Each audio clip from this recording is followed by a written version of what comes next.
Hello mga kabibig! Welcome back sa ating bagong YouTube channel. Ito ang pinakamaingay ng YouTuber sa balat ng YouTube. Ako si Kabibig, maglabag-labag na tao with evidence. Totoo kaya na meron ng mga senador na nabayaran para makonvict si VP Sara? Na may mga senador na takot dahil posible silang kasuhan or any moment ay makasuhan sila at ang kapalit daw sa hindi sila kasuhan ay magpabor sila sa impeachment ni VP Sara. Uy, hindi yan totoong may paninindigan. Maling-mali yan.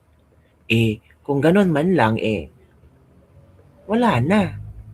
Parang hindi yata takot ang mga senador at kongresista sa sinasabing unity voting ng INC or blacklist nila yung mga senador at kongresista na papabor sa impeachment ni VP Sara hanggang sa kaapu-apuhan mga kabibig. Merong video ngayon si Senator Amy Marcos kung saan binulgar niya ang modus ng bayaran. Yung pagbabayad ba para pumabor ka sa impeachment, tapos 'di ba sinabi din ni Kung Puno na kung sino yung hindi pabor sa impeachment ay mananagot, ay mapaparusahan. So, bakit pa sila nag-hearing-hearing sa House kung silang lahat naman or hindi naman lahat ay mabayaran at pabor sa impeachment? Useless din pala. Kaya nga sabi nila yung ginawang hearing di umano sa Justice Committee ay parang talaga siraan si VP Sara. Naku po. Di ba sabi nga, may substance. Bakit hindi inakyat agad sa Senado? Bakit nag-hearing-hearing pa sila? Para siraan si VP Sara. At ngayon, ang mga senador na naman, ang pinupuntirya nila na di umano'y papabor ang mga senador na makonvict si VP Sara or makakasuhan sila. O eto kabibig ha, eto ang video ni ni Jesus Busidoki. Ito yung kanyang pasabog ngayon. I'm sure meron siyang baka may naka niya na may nag-info sa kanya na ito ang posibleng mangyari. Nakakalungkot yung narinig kong balita tungkol sa nangyayari sa Senado. Hala, Senado. Yung ilang mga senador ay talagang hindi na talaga boboto for the acquittal dahil yung kanilang mga kaso sa ombudsman ay talaga namang ginamit na sangkalan, ginamit sa arm twisting, ginamit as leverage para hindi sila bumoto for the acquittal. Hala. Kaya nakakalungkot at hindi na natin pwedeng sabihin na ang pagboto ngayon sa Senado ay by principle. Hala. Hindi na. I mean, talagang ginamit ang pwersa ng gobyerno para lang hindi mabigyan ng pagkakataon na isubmit ni VP Sara Duterte ang kanyang sarili sa mga botanting Pilipino at ang mga botanting Pilipino ang magdesisyon kung siya ba ay karapat-dapat na maging Pangulo. Sinira na nila yung tao tapos wala pa rin silang tiwala dahil lalong lumalakas si Inday Sara. Diba? So kailangan nila talaga gawan ng paraan. Natatakot sila sa kanilang accountability sa mga ginawa nilang pagnanakaw. Kaya ngayon halata na. 3 taon nagnakaw, nag-ipon ng pera na gagamitin para sa susunod na eleksyon. Walang improvement ang Pilipinas. Walang mangyayari sa Pilipinas. Dahil iyan na lang ang tututukan nila. Katulad ng kanyang tatay nung nakaraang mga taon. Pinahirap ang mga Pilipino para bilhin ang mga Pilipino pagdating ng eleksyon. Kaya nakakalungkot. Kung gusto natin ng ganyan na naman ang mangyari, manatili tayong nakanganga at manatili tayong tahimik para manalo sila. Kasi pag tiningnan mo yung sitwasyon, doon tayo papunta. Papunta tayo sa isang gobyerno kung saan pahihirapan ng todo ang tao para pagdating ng eleksyon, tatanggap na lang kahit magkano. Naku po, grabe. Dito ako na-shock sa kanyang ibinigay na impormasyon, Nakakalungkot yung narinig kong balita tungkol sa nangyayari sa Senado. Yung ilang mga senador ay talagang hindi na talaga boboto for the acquittal dahil yung kanilang mga kaso sa ombudsman ay talaga namang ginamit na sangkalan, ginamit sa arm twisting, ginamit as leverage para hindi sila bumoto for the acquittal. Hala ka, bibig. Uy, nakakatakot naman yan. So meaning, there's a possibility na ma-convict talaga si BP Sara. Kasi marami mga senador, like for example, yung flood control project, sino ba doon? Ngayon, ang sabi ni Ping Lacson, si Marcoleta may allocables daw. Si Joel Villanueva, si Jinggoy Estrada, tapos si Bato hindi pa pumapasok sa Senado dahil takot si Bato na magkaroon ng warrant of arrest. O sino pa ba dyan? Baka later on, yan si Alan Peter Cayetano at iba pa ay bibigyan na ng kaso. Diba? Ang Villar, ang dalawang Villar. Diba kabibig? May mga kaso daw ang kumpanya nila. So lahat may kaso. So kung iisipin nitong mga senador na ito na may mga kaso sa ombudsman, baka ito tama si Jesus, baka ito gamitin para or deal or no deal. Pabor ka sa impeachment? Sige, makukulong ka. Kung hindi ka pabor sa kung pabor ka sa impeachment, walang kaso. No cases at all. Tuloy ang maliligayang araw natin. Pero kung hindi ka pabor sa impeachment, tuloy ang maliligayang araw mo sa kulungan. Hala ka.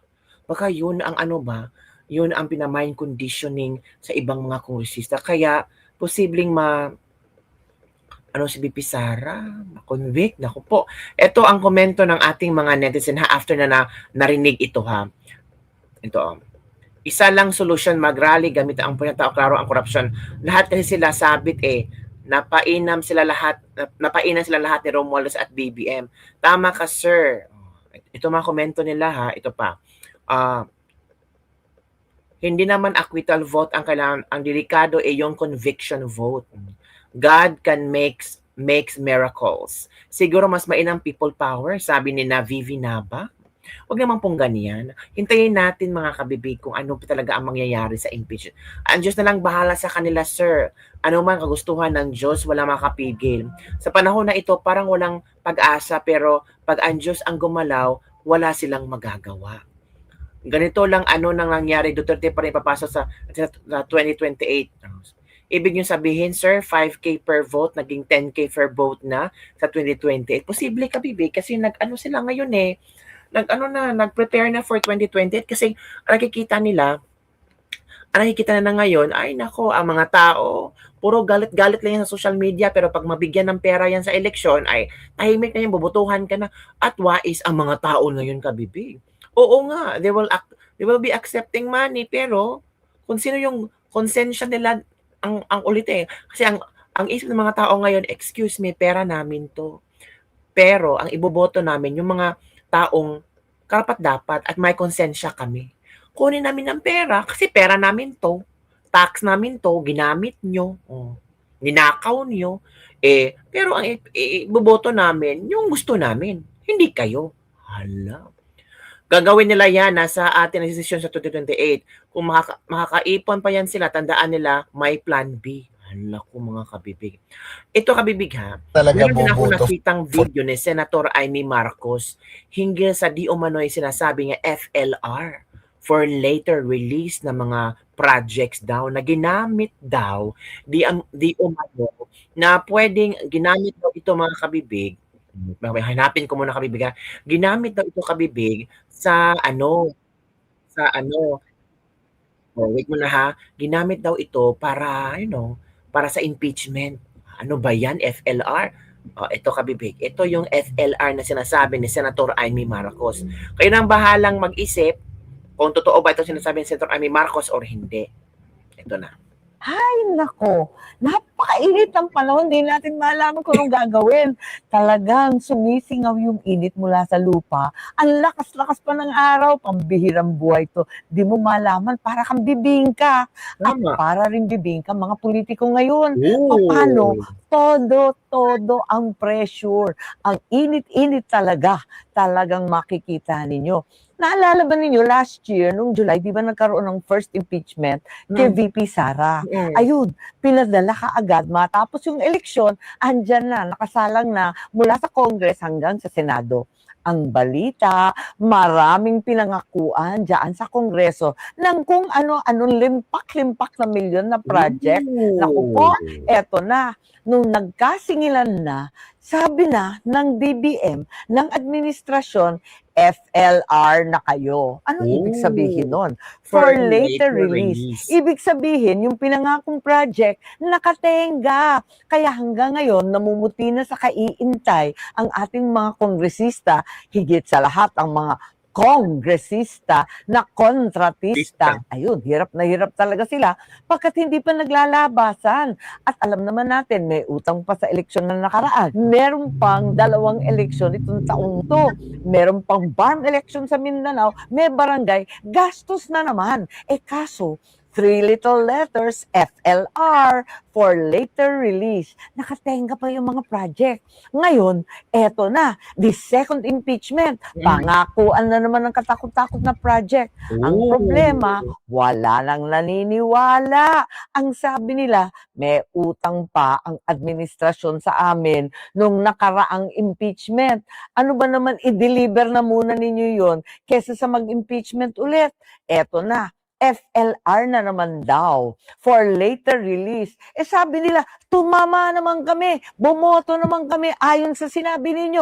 Bakit na naman FLR? Kaya nagkakagulo ang Kongreso. Yan ang problema. Walang mga project. Makita naman ninyo, talaga namang summer na summer. Mainit ang araw, pero walang mga konkretong binubuhos. Walang mga project sa kalsada. Walang kinakalkal na mga tulay. Bakit? Ano nangyari? Wala ba talagang pera ang gobyerno? Naubos ba talaga sa flood control? At paano naman itong mga kawawang FLR na mga kongresista? Hay!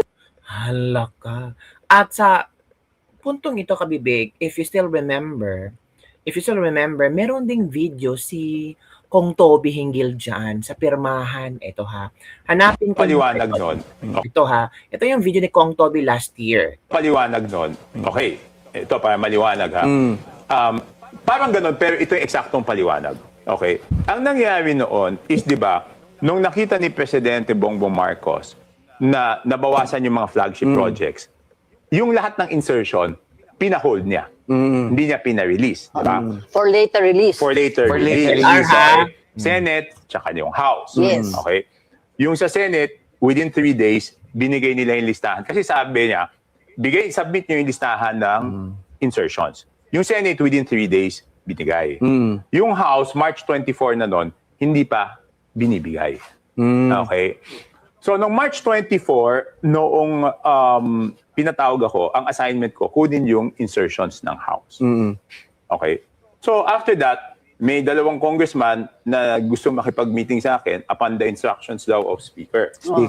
Okay. So, doon sa meeting na yon, doon nila sinabi sa akin na, paano yan? In-FLR nyo.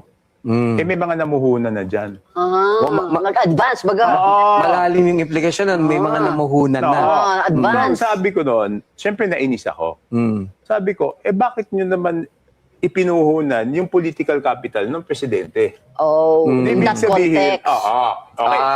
Next. Nung hindi na ako makumbinsi doon sa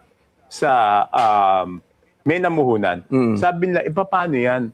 Naipangako namin yan sa mga pumirma ng impeachment. Yun yung konteksto. Yeah. So yan ay narinig nyo galing mismo kay Speaker. Sinabi niya kay mismo. Speaker. Sino ang nagsabi mismo? Ang kausap ko doon ang kausap ko doon si Dong Gonzales saka si JJ Suarez. Sila mismo ang nagsabi na naipangako na yan para sa mga si JJ Suarez ang nagsabi Ayan. sa akin na naipangako na yan. The same contract So lumalabas tuloy Okay. na napolitika So, pala si I Vice will President. say, Opo. wala akong ebidensya kasi usapan namin Yun ang yan, sabi di ba? nila. Okay. Kung tatanungin tao, anong ebidensya ko, nag-meeting lang kami. No? Yun Wala. lang. Yes, oo. Pero bahala na kayo, mga taong bayan, kung maniniwala, kung i-deny nila yan, mabahala na kayo kung kay JJ Suarez kayo maniniwala o sa akin kayo maniniwala. Ako maniniwala ako kay Kong. Pero Kong nga, Okay, ganito. Oo. So, okay. So, anong gagawin ko? So, ang ginawa ko, hindi ko naman alam kung talagang pinangako, nagpunta ngayon ako kay Presidente Bongbong Marcos. nilinaw mo. Sabi ko, Kumbaga, sir, Na at that time, galit na. ang ganito siya nun eh. Ah. So, sabi ko, sir, ganito yan. Oh, ganito, sinabi ang sinabi sa akin, na ipangako na daw nila to sa impeachment. So hindi alam ni Presidente nung Ang sagot niya sa nagulat akin, siya? ang sagot niya sa akin, Toby, walang usapang ganyan. Very clear. We will not release. Narinig mo yan from the President Isa- na straight from kasi the horse's kasi mouth. ako yung mensahero, Yes, di ba? yes. Ako yung mensahero eh. Talagang sinabi, oo. Yun ang sinabi sa akin. Di, sinabi ko, Mr. President, ang sabi ko pa nga, Mr. President, can I talk to you for a few minutes? So, okay, usap kami. Ano yun, Toby? Sir, kasi ang sabi, pinangako daw nila po yan Ayun sa lang. impeachment. Eh. Sabi niya, walang ganyang Walang usapan, ganang usapan. we will not release. O yan, Yun. Kaya siya naman, paliwanag nun. Okay, ito para maliwanag ha. Okay, Yun ito para pala. maliwanag. Paliwanag nun. Okay, Yun pala kabibig ang nangyari. So tama si Senator Amy Marcos sa FLR. Tama pala si Senator Amy Marcos. Diba? Tama pala siya. Ng mga pangako-pangako. Kaya nga si BP Sara nanawagan. Panawagan si VP Sara sa mga kurakot na mga ito ang sabi ni VP Sara VP Sara nanawagan ng ambunan naman ng maleta ang mga nasasakupan ng mga kumpiyansang kongresista. Sana maambunan ang mga constituents nila ng mga pera sa kanilang bulsa o maleta. Tama si VP Sara. Yan ang VP. Marunong maintindihan at maunawaan. Mahirap kaya mahal siya mga God bless me sa mga bunga mismo sila nahuli. Ambunan din kami noong mga nagkamala hindi pinadaan sa maleta. Yan kabibiga. May video ba dyan? May video si VP Sara dyan. Wait muna. Ito ha. Kaya si VP Sara. VP Inday, certain members of Congress are confident that they have more than 180 votes already once the impeachment report will be presented to the plenary. What can you say about the confidence about these individuals, saying that they wanted to reach even more than the numbers they had last year concerning your impeachment? So, madami ang pumipera, gamit ang pangalan ko. So, unta, mawisikan na ilahang mga constituents sa kwarta sa ilahang bulsa o sa ilang maleta. Anong ibig sabihin? Sana madami ang pumipera gamit ang pangalan ko. Sana mabigyan ng konting grasya yung mga constituents nila sa nakuha nilang pera na gamit ang pangalan ko. Yun ang sabi ni VP Sara. Iba ha? Iba si VP Sara. Ay, nako kabibig. So ikaw, ano ang iyong reaction hinggil dito na talagang si VP Sara, palaban na ngayon, no? Palaban na si VP Sara ngayon. Kung sabi niya, sana pumipera sila sa pangalan ko, so sana yung mga constituents nila ay madamay rin. Bigyan nyo naman ang mga constituents ninyo.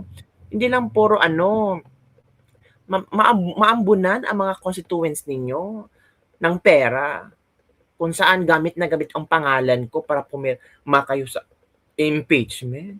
Wag na kayo magkaila. Marami na nagsabing mga kongresista nagpaparinig sa posibleng nangyayari sa loob ng kamara, sa loob ng opisina. So yun lang kabibig ang ating Lebak-Lebak for today. Don't forget to like, subscribe, and share this video. Bye everyone. See you next time. Grabe no. Pumipera sila dahil sa pangalan ko. Grabe. Gamit na gamit ang pangalan ni BP Sara. Gusto kong ma-impeach BP Sara. Pera na yan. Grabe. Bigyan mo ng 500,000 pesos. Mga ganun mga bibig. Parang ano lang to? Parang game show lang to. pumipera sa pangalan ni Sarah. Oh, pumipera sa pangalan ni Sarah. Deal or no deal? Parang ganun lang ba? Bye everyone. See you next time. Grabe no.